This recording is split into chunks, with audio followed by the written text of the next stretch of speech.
stand on your 2 feet and look up to the sky. Open up your heart and let your spirit fly.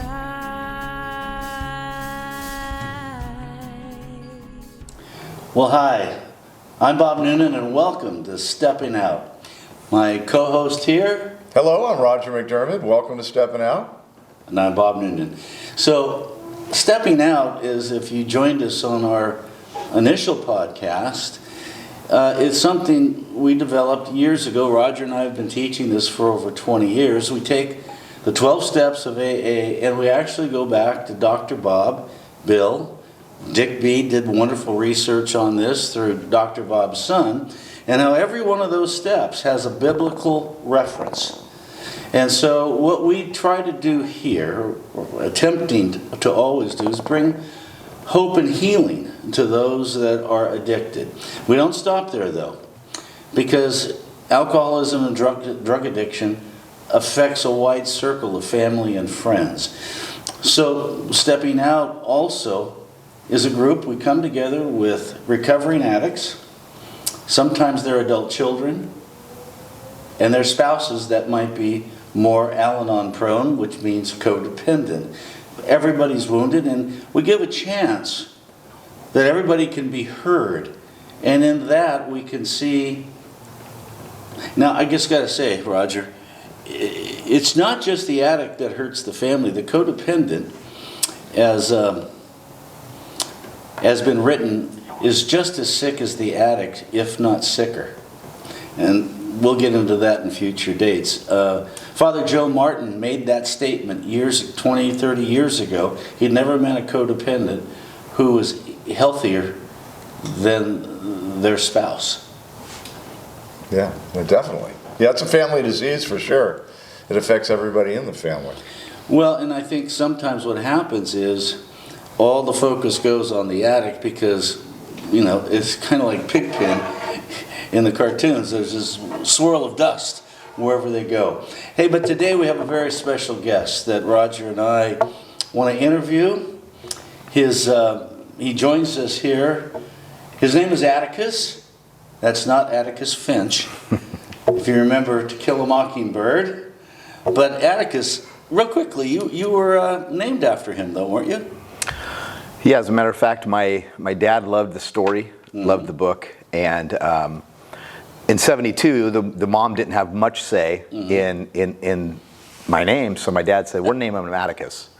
And so it wasn't Atticus Finch, it was Atticus Firey, and since then it's served me well. So Atticus, again, welcome to the show today. And Atticus, you have a very interesting life. I think everybody who walks with the Lord has miracles in their life, and we're going to get to your miracles. But one of the things, Raj, is we tend to, in recovery, focus on the real down and outers, but we don't realize there's a whole group of men and women out there that have fantastic jobs. They're middle, upper middle, and wealthy, and they struggle in their proverbial closet with their alcohol every night too.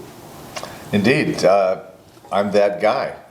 I had many times in life where I was quite successful and so forth, but gave it all away in terms of addiction and alcoholism and self-centeredness and so forth. So yeah, definitely. It doesn't honor personalities, places, or things. Wherever you're from and whatever you're in, it will take you down. It's an equal opportunity offender. It is indeed. It is indeed. Well, let's get to Atticus, because Roger, you've known Atticus for a long time. You've worked at the Salvation Army, but we're going to save the Salvation Army for the second part of this podcast. Today we're just going to focus on your life, Atticus. Tell us where you came from. I know your mother's womb, but you know. Yeah. That was a pleasant experience coming into this world. But I was actually born at home in Newport Beach. Really? Just a few blocks away from Hoag Hospital. Looking back, I think that's where that disease got into my DNA, because I was actually born at home because my parents were both too loaded to get to the hospital. Wow. I saw one picture of my birth, and I think that the doctor was as loaded as they were. But I was born in Newport Beach at home, and spent till about the age 3 until my parents got divorced, and my dad kidnapped me, threw a route through Mexico up to Oregon, and I spent the next 15 years in Oregon. Wow. Wow. When you say your parents were loaded, were they addicts? Did they suffer with addiction? My dad, absolutely. I'm not sure. Was that alcohol or drugs? It was everything. Yeah, alcohol was the least of his worries. It was primarily drugs. Because I'm thinking wealthier areas back in, what year were you born? 72. Okay. To an unwealthy family. But you understand, that's when cocaine burgeoned on our society. And in Hollywood, it was the fuel that ran Hollywood, they called it. Mm-hmm. And so they struggled with that too, or? No, they actually didn't have any money. Oh, okay. So it was mainly mushrooms and marijuana, psychedelics. Psychedelics. Mm-hmm. Okay. So, your childhood, how would you describe that? A nightmare, to be honest. 15 years. At what age did your dad kidnap you? At 3. Yeah, so at 3 years old, my parents were separated, and I was run over by a car at 3 years old in the street while my other family members weren't watching me. And so I remember every detail of being hit by the bumper in the front of my head and being dragged under the car for about 100 yards. Oh. Absolutely shouldn't have lived. That was my first recollection of some higher power greater than myself saving me. It absolutely wasn't the nurses in the ambulance or the hospital, because they put sheets on me that felt like fire, because all of my skin was chafed up. I'll never forget it being all chafed up and black. And that was right before my dad said, we're going to have another plan, and he came down after I was out of the hospital, and we went on the run in Mexico in the back of his Ford Ranchero. Wow. So you're 18 when you come back down here? I was 15. Okay. Yeah, so I spent 12 years in Oregon, 12 years, not okay. 15, until I was 15. Then I came down. Mm-hmm. I'm just sitting here, wow, run over by a car. Yeah, God's had his hand on you since the very beginning of your life. And what was that like? I mean, at 15, now that you're 15, what was the first 15 years and going from 15 on, what was that like? Well, so for the next 12 years, my dad, once we landed in Oregon, had full custody of me. Mm-hmm. And so I was able to come visit my mom 1 month a year. So for every summer, I'd come and spend a month in Huntington Beach, California. Mm-hmm. And living in Oregon, in the middle of nowhere in a town of 500 people, in the Cascade Mountains, on a pot farm, I would come down to Huntington Beach, California and see my mom, and I thought, wow, this is the land of milk and honey, these palm trees and these nice cars. I'd never experienced anything, nor did I even understand what wealth was, but I was so enamored, partly probably because the emotional gratification I got from being with my mom. So I did that for 11 years, and every time I'd go back to Oregon, it was a nightmare. My dad absolutely loved me, but he was married to a woman who had 2 children, so of the 3 of us, I was the whipping boy. Mm. The older one had a heart disease. The younger one was too young to do anything, so the 5 acres that we lived on, every day after school, it was my responsibility to clean the entire house, which was a 2-bedroom trailer, and take care of the 5 acres, weeding it, mowing it, picking out the rocks. So it was pretty much a labor camp. And we were so broke that we could only eat what was rationed to us by my stepmom, or at least I could. So in the middle of the night, once in a while, I would get up and I would go to the Wonder Bread, and I'd go right into the middle of the loaf and take one piece, thinking that I wouldn't get caught. And every morning she would count it. And I always thought, well, this morning she won't count it, and she always did. And so then I'd get whipped with the vacuum cord. And so it was a nightmare. Those years growing up, outside of that month a year in Huntington Beach, California, it was every abuse you can imagine. Other than sexual abuse, it was every other physical and emotional abuse, with them telling me how wicked my mom is, and then me just dying to get back to her. And so that was just a cycle on repeat every year. Did that play a part? Because the famous line of Gone with the Wind is where Scarlett says, "By God, I'll never go hungry again." Mm-hmm. You know, that the kind of survival kicks in, and when the betrayal is like that, it's hard to trust anybody, so we trust ourselves, and we're going to make it on our own. Was that an avenue for you?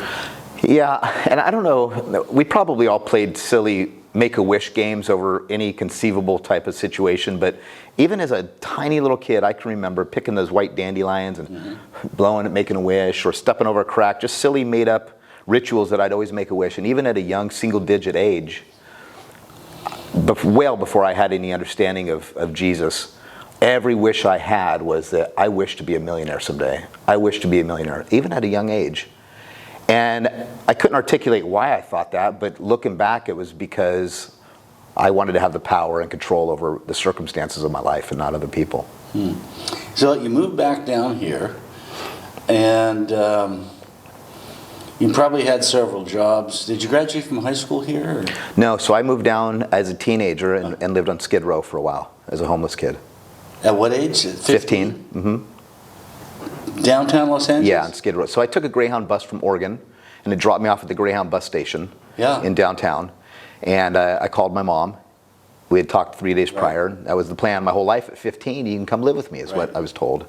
And so at 15, I did that, and her circumstances changed. And so I had nowhere to go. And so I survived on Skid Row for a period of time before I got my first job. That's a miracle in itself, Roger. I mean, there's not many people that survive on Skid Row with all the violence that's down there. Well, and I think this was 87.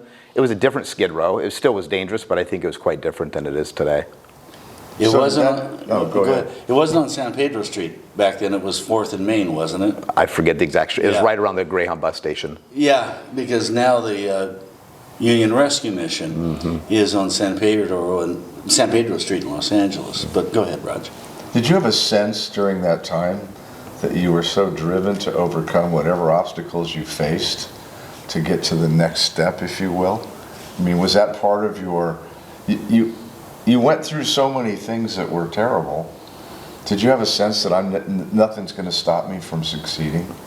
Well, yeah, and it was even deeper than that, because there was never even a thought that there was an obstacle that I had to overcome. I just knew that, again, forgive me for even thinking, I just knew I was going to be a millionaire as a kid. I knew I was going to have all the power and money I needed to accomplish not having anyone have authority over me, physically, financially, or emotionally. Okay, so let's move from Skid Row to you moving back to Newport Beach. How did that happen? Okay, so Newport Beach was a long time after that. My first job actually on Skid Row was selling Kirby vacuums door to door. And this is in the late 80s. Kirby vacuum was $1,200. And I was selling them in South Central, door to door.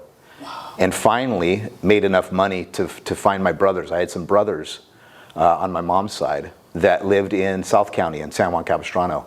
And so I ended up finding them, living with them until I actually became, well, I did a variety of jobs, but realized I was a salesman once I got into car sales. Yeah, well, take us to that right now, because you worked in Newport Beach and was one of the top salespeople for... Fletcher Jones, Mercedes. That's right. Yeah. But it all started at Chevrolet.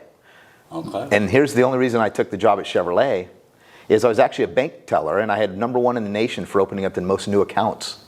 And the president of this bank said, "You are a salesperson. You're not ever going to make money in the bank. You should go get into car sales."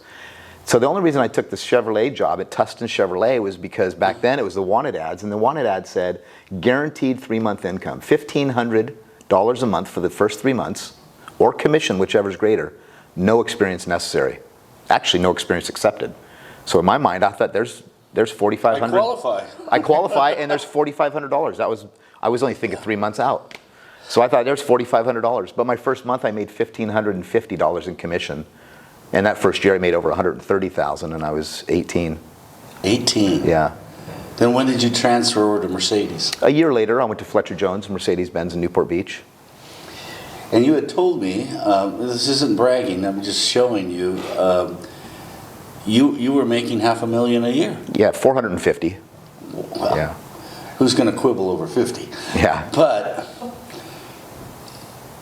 you know, somewhere in there, you were persuasive. God gave you this ability to influence people. And also probably that idea is, I'm going to survive, and I'm going to, I'm not going to rely on anyone anymore. So take us from there, because how many years did you work there? I was at Fletcher Jones for 3 years. Okay. And then you transitioned, took a big pay cut. Tell that story. Yeah, so I had sold a car to the owner of a company called McGuire's We made car wax, car care products, tire shines. And he had been talking to me, after selling the car, he had talked to me about coming to join his company to run it. And we had talked for over a year, and he could only pay 120, a little under 130 grand a year. Yeah. And so for me at that time, I had no understanding of what net worth was. But I thought, wait, why am I going to take a 75% pay cut to come run a company with all that hassle? First of all, I don't even know how to run a company. And finally, he explained to me that if you do that, you have equity. And he explained to me equity and net worth and generational wealth. And so finally, after over a year of talking, I decided to take the job as vice president of corporate development of McGuire's, with the understanding that within a year, I would take over the business and help him as part of his succession plan. As the president. Right. Yeah. So I became the president of that company, and for about a decade we grew that business from a small, a real small, high-quality product to #1 market share in the world. And on your watch, you introduced how many new products? A couple thousand. And when you started there, how many products did they have? About 300. And another 2,000? Yeah, we ended up with about 3,000 products. So there's about 2,700 products. And even more importantly, I was really, even though I was running all the operations, my primary focus was the sales. Mm-hmm. And so I personally managed and led all of the retail sales contracts. Because once you get into Walmart and Target and Pet Boys and AutoZone, and then you expand those into your international offices, that's where our growth just really took a spike. This is up your alley as a salesperson. Yeah, I've been in sales a long time, but I don't have a story quite like that. But so how old were you when you were the president at McGuire's? So that would have been 24 years old. Well, no, 24 I was the vice president of corporate development. By 25, I was the president. It's an amazing story. Yeah. So, and you were there how long? 10 years. And then what happened? 9 years. The short answer is the business was sold to 3M. The longer answer is a lot more complex and legal. But the short answer is it was my time to do something else, and it was during a transition of us to 3M. You're riding high, you're making a lot of money. When did you know that you were self-medicating? Well, I never messed with alcohol or chemicals or anything until after I retired. So at 34 is when I transitioned into retirement. At 34? Yeah, so at 34 I was if managed properly, myself and my kids would be fine. So at 34 is when I started to realize that I was a little bit irritable, restless, and discontent. And Styx did a song called Too Much Time on My Hands. too much, yeah. And it's only in retrospect am I even able to articulate it, because at the time I just thought, this is what you do. You work hard and accumulate enough so that you and your kids are set forever, and then you go enjoy life and fulfill all the pleasures the world has to offer. So that was my foundation, so I did exactly that. I enjoyed everything that money could buy in this lifetime. And what I found was, not only was it empty, but the retirement, instead of that being the solution to any issue, actually I didn't even have problems then, but instead of that being the goal, what turned out to be was the genesis, the start of my spiritual, moral, and mental disintegration. And that's where a downward spiral really started. And so self-medicating didn't start really until my mid-30s. And it wasn't even an issue. It was a social drink here and there. It was some, when you're out at a club, it was a few things to make the music sound a little more lively. So it was just social drug use or social alcohol abuse. And that really didn't spiral out of control until many years later. Now, a tragic story, the mother of your children struggled with addiction too. Right. And did that have an impact on you in self-medicating more after a while? Well, so right at the time of me entering into retirement was also when I was finalizing my divorce from my wife. Mm-hmm. And I didn't know anything about drug or alcohol abuse, but she was struggling primarily with drugs, which led to some other lifestyle choices that led to our divorce on her side. And so we divorced. So I find myself in retirement with enough resources to do whatever I want and single. And so I say an empty calendar and a pocket full of money and this desire to figure out what being single was, because I hadn't been single since I was a kid. That was the fuel for disaster. And I think when I really understood the ramifications of this disease is when she died of fentanyl. Then that was a real wake-up call for me. What happened to your life after that? I went to the Salvation Army shortly after, a few years after. So what would you say, the aha moment or your bottom was? My bottom was when my 5 kids, whom I had, for 3 of them, I had sole legal custody for a number of years. So, I was tight with my kids. My rock bottom was when my kids all together at once said, we're no longer interested in being a part of your life because you're too toxic and dangerous to be around. And coming from my relationship with them, emotionally and intimately with them, not only as the provider, to hear that from them was a wake-up call. That was like, okay, I guess my life is unmanageable. Although I could pay my bills, that was the delusion I was under. If I could pay my bills, my life's not unmanageable. I'm not an addict. I'm just a user for fun. That was the moment I realized that was all a lie. My life was unmanageable, and I had something on my back that I wasn't capable of getting rid of. Otherwise, I would have already done it. That became the priority then. Yeah. Wow. Life seems to be, Roger, he's come full circle because at 15, he's on Skid Row. And after he's the president of a major corporation, he ends up at the Salvation Army. How did that happen? Go ahead. What I find interesting is my circumstances are completely different than yours. However, we ended up in a similar place. You were much younger than I was. I was 44 when I finally decided that not only am I an alcoholic, but my life is unmanageable. And that began the journey of my aha moments and I always believed in God. I never didn't believe in God, but I couldn't operate in any kind of godly fashion with alcohol and drugs in my system, period. So that had to be the first thing that I had to eliminate were drugs and alcohol. Then the God that I had believed in became much more real to me. And in hindsight, I look back and he had saved me. You and I have similar stories in that we were saved through all kinds of crazy things that I didn't realize at the time. In the rearview mirror, I've realized he saved my life many times and saved others from me as well. It's interesting when we hear each other's stories. They're different, but they're the same. In terms of when do we decide that we're spiritually dead and we need to know a God that is going to be real to us? Because I sure learned a lot about that in school and so forth, but it didn't change my life until it did. It sounds like that's what happened to you too. Yeah, and again, it's all in retrospect. Hindsight's 20/20. But as I look back at my journey, I realized that all of those years striving for success and ultimately accomplishing it was actually my addiction. And so, yeah, we talk drugs, alcohol, sex, whatever your lifestyle compulsion is. Looking back, my drive to success, the climbing of the ladder, was my addiction. And as I look back, once I hit the top of that ladder, I realized, well, now what? I had no purpose.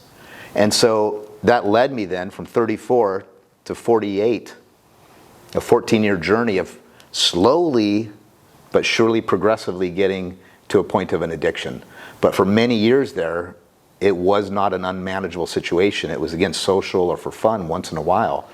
But I had found myself just lost progressively more and more as I was searching for that ladder, whatever that thing was. It was supposed to fulfill this hole in my heart, which I wasn't sure what that even was. And so at the end, 28 months ago, is when I went to the Salvation Army. So it took me 14 years to realize this is rock bottom. Irrespective of someone's ability to pay bills or not, rock bottom is rock bottom, and that's the great equalizer. Well, when family starts distancing themselves and says you're toxic, that's a bottom for many people. There's not many presidents of companies I know that end up in Salvation Army. Was that humbling? to say the least.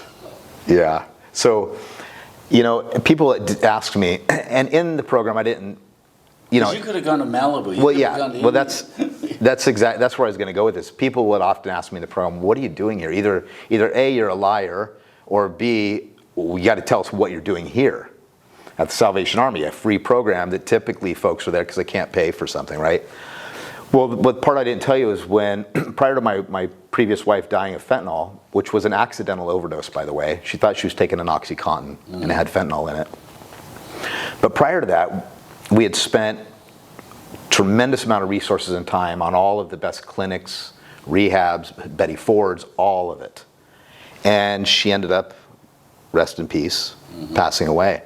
So when I all of a sudden, in a condensed amount of time of about a year, realized, whoa, I'm in over my head on this stuff, but there's no help. We paid for all the help, and it didn't work. So now what do I do?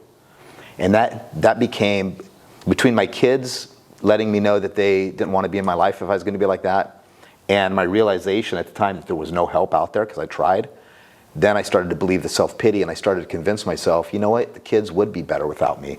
There is no hope. There is no help. I've tried to do all I can. There is no solution. And so God saved me a few times from actually wanting to make a departure from this lovely world. One morning I wake up in my bed in my house. My mom's in my room, full circle.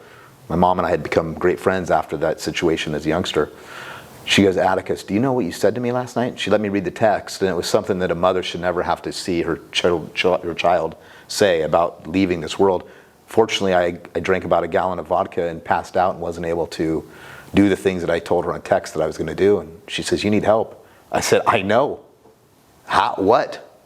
And she said, "Call the Salvation Army." Wow. I only knew the Salvation Army from serving on Thanksgivings and giving some money in the red kettles. I had no idea they had a drug rehab program. Right. The Adult Rehabilitation Center. She says, "I got it all lined up for you. Just call Yolanda in Anaheim, the intake coordinator." Wow. I said, "Mom, forgive me. I've never drank in front of you, but like any good alcoholic, I had a gallon hidden under my bed. I pulled out I poured a big glass, and I said, if I'm going to go to a rehab, that's a whole nother level of acceptance. Forgive me." And I pounded this whole glass of vodka, and I called Yolanda, the intake coordinator, and the Lord was working through her because she spoke to me for an hour. And the one thing that she said that I could get my head around, because I still couldn't get my head around being addicted to something and this thing driving me for my kids, she said, "Atticus, forget labels. You just need a reset button in life." And that sunk in with me. What I needed was to go into a place free from all the distractions of the world, in a place that had structure, a Christian-based program. I knew that that's what I needed other than the places that money could buy. Is I needed a place that had a solution, a holistic solution. Yeah, intellectually and psychologically I needed to understand what was going on and how to deal with it. Emotionally I needed the therapy and the counseling, but I also needed the spiritual element to it, which is what that place provided. And she said, "You need a reset button." And for me, the reset button made all the sense. So yes, I did get in there. I wasn't able to get in the first day because I was still drunk, and you have to be clean and sober to get in. So I had to come back the next day. And to answer your question, it was super humbling. Because in the Salvation Army, you don't just lay by a pool. You actually have a work assignment for 8 hours a day, 5 days a week in the program to either teach you or remind you how to be productive and disciplined and accountable and work with a team, get up early. Well, mine was a janitor. So God has a sense of humor. So I go from the top of the ladder of what this world has to offer to cleaning the toilets of 200 guys, most of them straight out of prison. So talk about humbling, that's an understatement. It's exactly what I needed. Well, we're going to have to wrap this segment up. We're going to come back, and you're going to hear part 2. You'll get that next week. But going through the program and listening, Roger, to his life, we all get there at some point in life where we're trying to fill a void that only God can fill. Money can't do it. None of that stuff can do it. I know Roger went through the same thing, and you can speak to this real quick before we close, but being in the program is not enough. There's the process of making amends to the kids. Do the kids trust you now? Oh, we're tighter than ever.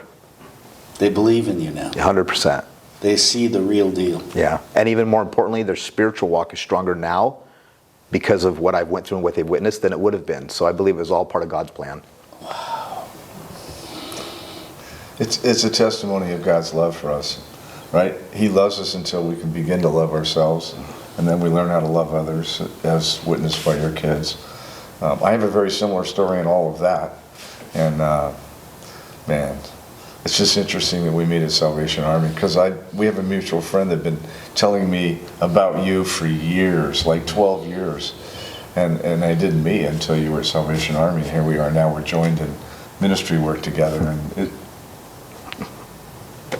thank you, God.